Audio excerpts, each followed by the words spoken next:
mình tự lên đi cùng bạn.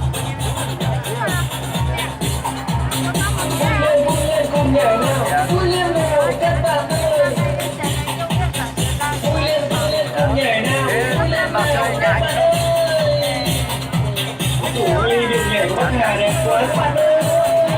Còn đi ở nhà anh thì sáng mai về. Hay là sang đây chơi. Mai à? Mai đi khi nào về nhà.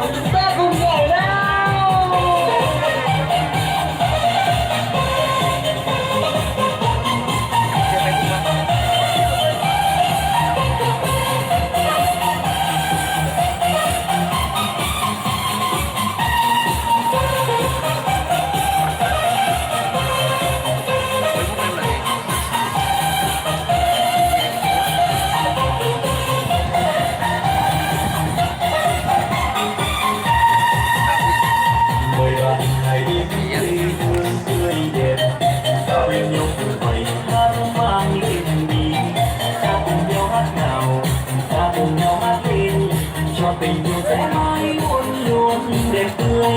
Này bạn người hát vang câu ca cho cuộc đời. Hãy mua tiền nào mãi vui bạn người. Mong hạnh phúc cùng nhau, mong hạnh phúc ở quanh ta.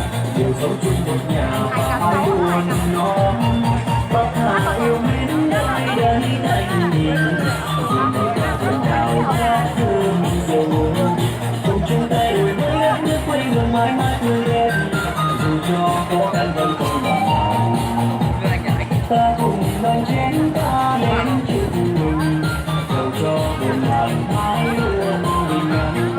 Người tương xa này đến miền đất cao miền mãi cùng muôn về. Vì đời người con đơn nhiều. Đầu năm Phúc Hoàng rất là may mắn. Mang hiếu. Huy Thanh Jewelry, Mát Thịnh.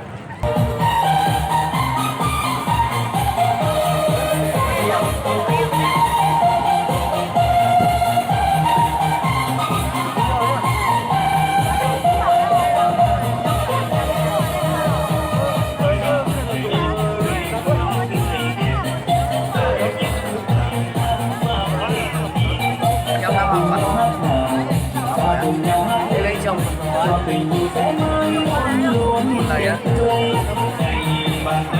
này mày đi cái kia ra đây kìa.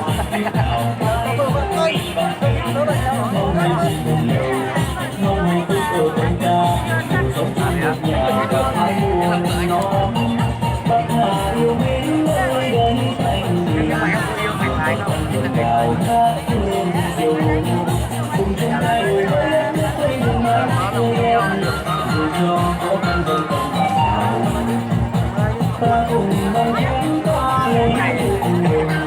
Cầu cho cuộc đời mãi luôn bình an. Người trong xa đến miền đất cao nguyên mãi cùng muôn về. Vì đời con đơn nhìn bình an. Bắc Hà yêu mến nơi đây thanh bình. Dù có thăng cần vào các thương dù. Cùng chung tay đổi mới đất nước quê hương mãi mãi tươi đẹp. Dù cho khó khăn vẫn không bằng nào. Ta cùng đoàn chén ta đến chúc mừng. Cầu cho buồn làng mãi luôn bình an. Người cùng xa này đến miền đất cao nguyên mãi cùng muôn về. Người con đơn nhìn bình an. Người con đơn nhìn bình an. Mà anh chỉ sợ là bố mẹ không tí anh ơi. Anh già rồi.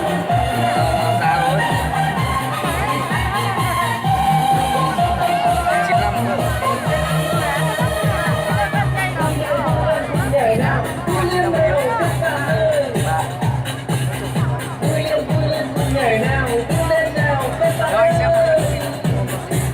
Củ điều nhảy của Bắc Hà đẹp quá.